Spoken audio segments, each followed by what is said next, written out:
Euroregione News. Force Run Beach, sfidare gli ostacoli a Lignano Sabbiadoro.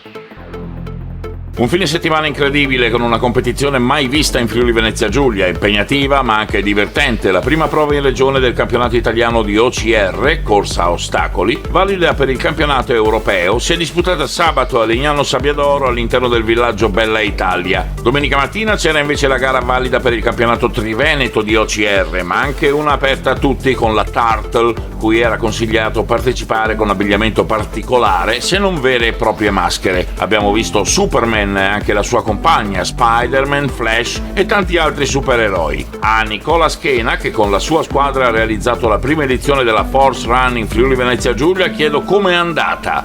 Grande successo per la prima edizione di Force Run Beach a Lignano Sabbiadoro, grazie all'ospitalità di Bella Italia Village e di tutta la comunità di Lignano, quindi ringraziamo sicuramente il comune di Lignano e l'assessorato allo sport e la regione Friuli Venezia Giulia. Abbiamo ospitato oltre 1000 atleti. Sabato c'è stato il campionato italiano con la Shark e la Barracuda, e invece domenica c'è stata la gara con la Octopus e la Turtle, gara e campionato regionale.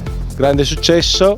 C'è stato appunto un bellissimo percorso, molto apprezzato, fra spiaggia, mare, pineta e ovviamente le parti più belle all'interno del bosco del Bella Italia Village. La Turtle ha avuto la possibilità di mascherarsi e di provare all'interno del proprio percorso il Project Challenge per la prima volta in Italia, questo gonfiabile lungo 100 metri con altezze fino a 17 metri di altezza, unico, un grande divertimento per grandi e piccini. E sono stati consegnati 2 biglietti per il concerto di Giovanotti che si svolgerà a luglio all'interno della spiaggia di Bella Italia, alla maschera più divertente. Da Lignano Sabbiadoro per Euroregione News, Marco Mascioli.